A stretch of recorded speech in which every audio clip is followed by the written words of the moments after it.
नमस्कार दोस्तों, मैं रवि सवारे स्वागत करता हूं आपका हमारे YouTube चैनल A2S क्लासेस में। तो जैसा कि दोस्तों आप सबको पता है कि यूपी बोर्ड की डेट आ चुकी है, जो कि कितने 24 अप्रैल से एग्ज़ाम शुरू हो गए हैं। तो दोस्तों अगर आपने अभी तक नहीं पढ़ा है तो कोई बात नहीं, बट अभी आपके पास टाइम है, अभी आपके पास 2 महीने का टाइम है। अगर आप 2 महीने हमारे यूट्यूब चैनल से जुड़ जाएँ तो हम आप करना है कि आप कम पास और आपकी उम्मीद से बढ़कर आपको नंबर दिला सकते हैं। तो आप कोशिश करिए हमारे साथ जुड़ने की और हम आपको बहुत अच्छे नंबर दिला देंगे। तो दोस्तों आज हम शुरू करते हैं न्यूमेरिकल से। न्यूमेरिकल प्रकाश, जो आपका फिजिक्स का जो पहला लेसन है प्रकाश, आज हम उसके न्यूमेरिकल उठाएंगे और बिल्कुल बेसिक से हम शुरुआत करेंगे दोस्तों। बेसिक से आज हम बिल्कुल सिंपल पहले बेसिक का क्वेश्चन उठाएंगे, फिर थोड़ा उससे टाइप, उससे दूसरा टाइप का, फिर तीसरा। आपको जितने हो सकेंगे क्वेश्चन आपको सब बताएंगे ताकि आपके पेपर में 100% फंसे। तो जैसा कि पहला सवाल दोस्तों आज हमारा ये है, जो बहुत ही बेसिक सवाल है और बहुत ही सिंपल सवाल है। तो दोस्तों हमारा सवाल क्या है, उस उत्तल दर्पण की फोकस दूरी ज्ञात कीजिए जिसकी वक्रता त्रिज्या 32 मीटर है। सवाल कह रहा है कि हमारा जो उत्तल दर्पण है उसकी फोकस दूरी बताना है। इसको क्या दे रखा है उसने, वक्रता त्रिज्या दे दी हमको कितनी, 32 मीटर दिया है।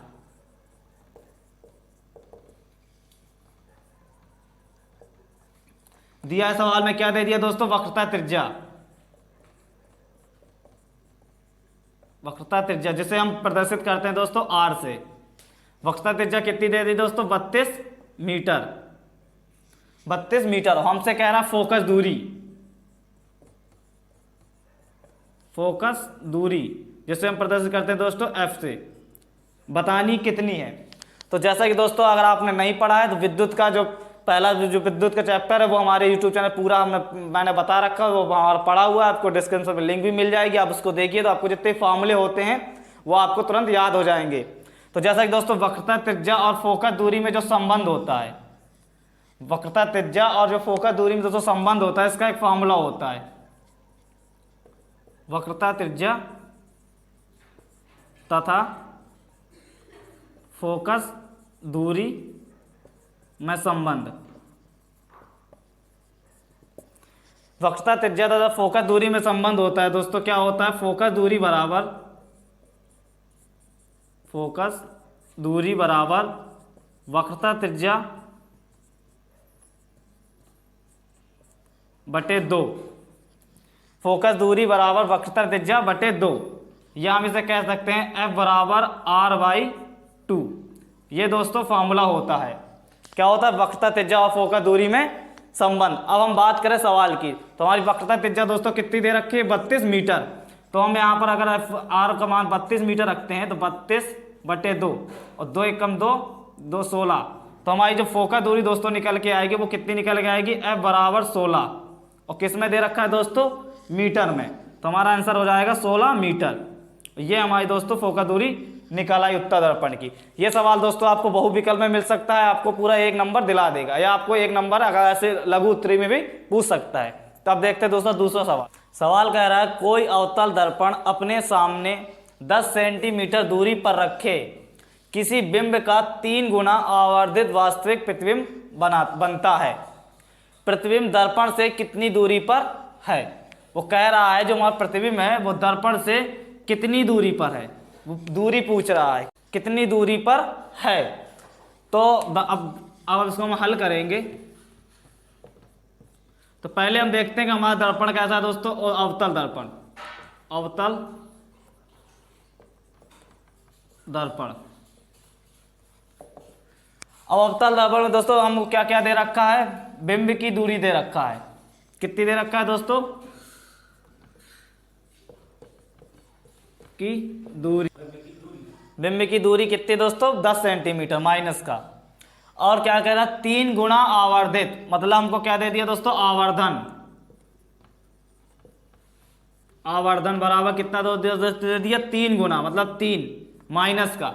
आवर्धन भी माइनस का, लेकिन क्योंकि हमारा प्रतिबिंब कैसा बन रहा है, चूंकि दोस्तों वास्तविक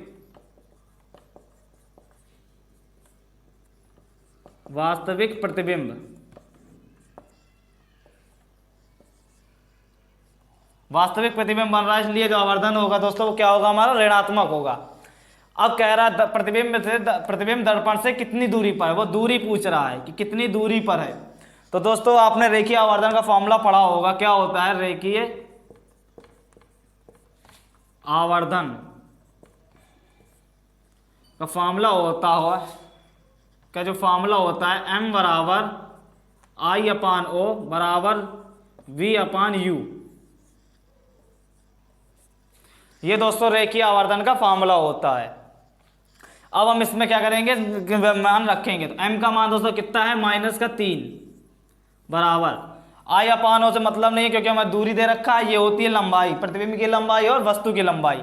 तो हम यहाँ पर क्या लगाएंगे दोस्तों, m बराबर V अपान U,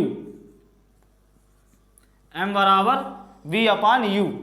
तो m का मान कितना दे रखा है दोस्तों, -3 बराबर V का मान पूछ रहा है, U का मान कितना है दोस्तों दे रखा है, -10। तो -3 बराबर ये माइनस और ये माइनस दोस्तों क्या हो जाएगा, प्लस। तो V बराबर V अपान 10, V बटे 10 निकल के आया। अब हम क्या करेंगे, V का मान दोस्तों यहाँ से निकालेंगे। तो V बराबर 10 का गुणा इधर हो जाएगा, 10 × 30 -30। ये दोस्तों हमारा निकल के आएगा, किस में निकल के आएगा, सेंटीमीटर में, क्योंकि सेंटीमीटर में। तो हमारा जो प्रतिबिंब है, जो हमारा प्रतिबिंब है दोस्तों, अब एक चीज यहाँ पर याद रखें, जहां पर दोस्तों क्या आया, वहां -30 आया। तो माइनस का मतलब ऋणात्मक जो चिन्ह आया, माइनस का मतलब होता है कि जो हमारा प्रतिबिंब है वो क्या बन रहा है, सामने की ओर बन रहा है। किधर बन रहा है दोस्तों, सामने। अगर यही हमारा पॉजिटिव प्लस में आता तो वो दर्पण पीछे बनता। तो जो हमारा प्रतिबिंब है वो दर्पण के सामने 30 सेंटीमीटर की दूरी पर है। ये दोस्तों हमारा दूसरा सवाल। अब देखिए दोस्तों तीसरा सवाल। सवाल क्या कह रहा है, कह रहा है 5 सेंटीमीटर लंबा कोई बिंब 10 सेंटीमीटर फोकस दूरी के किसी अभिसारी लेंस से 25 सेंटीमीटर दूरी पर रखा जाता है, तो प्रतिबिंब की स्थिति, साइज तथा प्रकृति ज्ञात कीजिए। क्या क्या पूछा हमसे, प्रतिबिंब की स्थिति पूछा है, कहाँ स्थित है, साइज पूछा है, कितनी साइज का है, और प्रकृति पूछा है कि कैसा लेंस है। तो दोस्तों अब हम देखते हैं कि सवाल में दिया कैसा। पहले हम देखते हैं लेंस हमारा कैसा। तो लेंस दोस्तों हमारा कैसा है, अभिसारी लेंस, अभिसारी लेंस। अब हम देखते हैं कि सवाल में हमको क्या क्या दे रखा है। सवाल में हमको दे रखा है बिंब की लंबाई, बिंब की लंबाई कितनी दे रखी है दोस्तों, 5 सेंटीमीटर। एक चीज हमको ये दे रखी है। दूसरा कह रहा है 10 सेंटीमीटर फोकस दूरी की, अभिसारी लेंस है इसलिए हमारी फोकस दूरी क्या होगी दोस्तों, धनात्मक होगी। फोकस दूरी कितनी दे रखी है दोस्तों, हमारा 10 सेंटीमीटर। और क्या दे रखा है, और कह रहा है लेंस से 25 सेंटीमीटर दूरी पर रखा जाता है, मतलब बिंब की दूरी दे दी।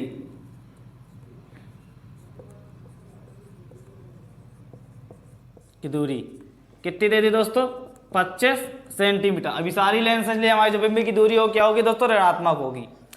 तो उसके बाद हम देखा जाए दोस्तों, तो उसने हमको क्या क्या दे दिया, F दे दिया, U दे दिया और बिंब की लंबाई दे दी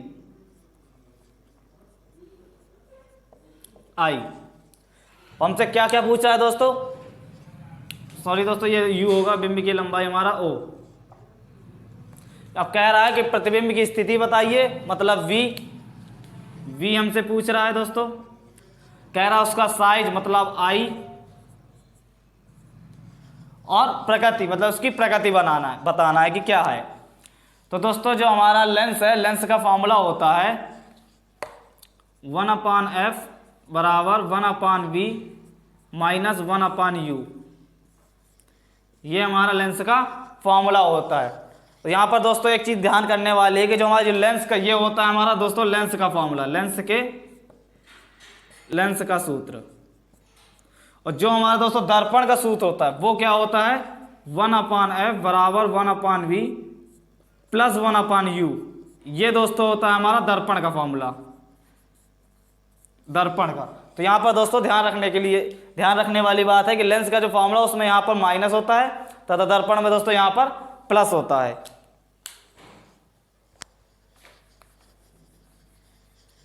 अब हम लेंस का जो फॉर्मूला लगाएंगे दोस्तों, तो हमको f कितना दे रखा है दोस्तों, 10 सेंटीमीटर, 1/10 बराबर v का हमको मान निकालना है माइनस, u का मान कितना दे रखा है दोस्तों, माइनस का 25, ये हमको दे रखा है। अब हम इसके आगे सॉल्व करेंगे तो 1/10 बराबर 1/v प्लस 1/25, ये माइनस और ये माइनस क्या हो जाएगा दोस्तों, प्लस हो जाएगा। अब हम पक्षांतर करेंगे तो 1/v बराबर 1/10 माइनस 1/25, ये हमारा निकल के आएगा। तो अब 10 और 25 का जब लासा लेंगे दोस्तों तो हमारा लासा आएगा 50। 10 और 25 का लासा लेंगे दोस्तों कितना आएगा, 50। इसके बाद जब 10 का भाग करेंगे 50 में दोस्तों 5 बार जाएगा, 5 का गुणा ऊपर करेंगे 1 में तो 5 एकम 5 माइनस 25 का भाग 50 में देंगे 2 बार जाएगा, 2 का गुणा ऊपर करेंगे दोस्तों 2 आएगा। भिन्न करना आपको आता होगा, अगर नहीं आता दोस्तों तो हमारे डिस्क्रिप्शन में आपको मैथ की वीडियो भी मिल जाएंगी, उसमें आपको बहुत अच्छे से बताया गया है मैथ वाले टीचर ने, आपको समझ में आ जाएगा। तो 1/v बराबर यहाँ पे 5 में 2 जाएगा दोस्तों कितना हो जाएगा, 3/50। तो v बराबर कितना हो जाएगा, 50/3। अब जब हम इसमें 2 को भाग देंगे तो हमारा भाग आएगा 16.67 सेंटीमीटर।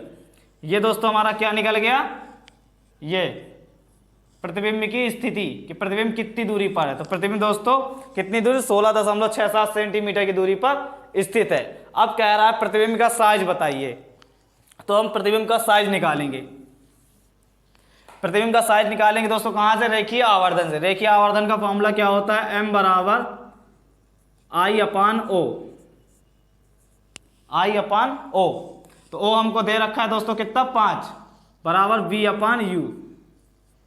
ये दोस्तों होता है रेखीय आवर्धन का फॉर्मूला। तो यहां से हम दोस्तों क्या निकालेंगे, साइज। तो I/O बराबर V/U। I का मान पूछा है दोस्तों, O का मान दे रखा है, तो O बराबर कितना दे रखा है, 5। V का मान दोस्तों अभी हमने निकाला है कितना, 50/3। इसको रख लेंगे तो दोस्तों हमको सरल करने में आसानी होगी। और U का मान कितना था दोस्तों, माइनस का 25। ये तो यहाँ से दोस्तों कितना हो जाएगा, I/5। इसके नीचे अगर हम दोस्तों 1 मान लेंगे तो 25 एकम 25, 25 दूनी 50, 2 हो जाएगा।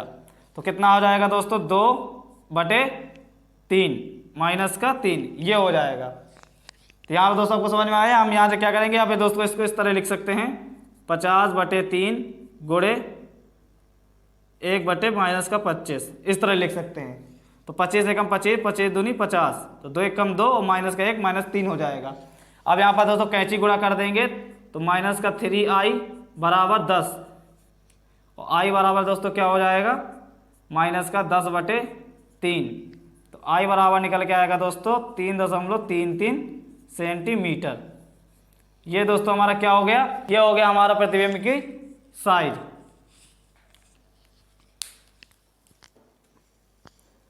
तो हमारा दोस्तों i बराबर क्या निकला, -3.33 सेंटीमीटर। अब यहां से हमको दोस्तों क्या पता चल रहा है कि जो बिंब की लंबाई थी वो कितनी थी दोस्तों, 5। कितनी थी दोस्तों, 5। और हमारी प्रतिबिंब की बिंब की लंबाई निकली, कितनी निकली दोस्तों, 3.33। इससे यहाँ पता चल रहा है कि जो हमारा बिंब की जो लंबाई है, प्रतिबिंब की लंबाई है, वो क्या है, बिंब से छोटी है। और ये जो ऋणात्मक चिन्ह लगा है ये दर्शा रहा है कि जो हमारा प्रतिबिंब है वो कैसा है दोस्तों, वास्तविक और उल्टा है। अगर माइनस का मतलब होता है वास्तविक तथा उल्टा, तो हमने ये प्रकृति पता कर ली कैसा है, वास्तविक और उल्टा। साइज दोस्तों निकाल लिया कि 3.33 माइनस 3.33 सेंटीमीटर, तथा स्थिति पता कर ली कितनी, 16.67 सेंटीमीटर। तो हमसे 3 चीजें सवाल में दोस्तों पूछी थी, हमने तीनों चीजों को ज्ञात कर लिया। तो आप देख सकते हैं दोस्तों इस तरह सवाल हमने लगा लिया है। अब अगर दोस्तों अगर आपको वीडियो अच्छा लगा हो तो एक लाइक कर दीजिए। अगर आपने प्रकाश नहीं पढ़ा है दोस्तों तो उसको हमारे डिस्क्रिप्शन में वीडियो मिल जाएगी, आप अच्छे से पढ़िए, ताकि हम आपको अभी और आपको नेक्स्ट पार्ट में आपके लिए इसके थोड़ा दूसरे टाइप के क्वेश्चन लाएंगे जो काफ़ी थोड़ा लगाने में और थोड़ा कठिन होते हैं, आपको सरल भाषा में बताएंगे।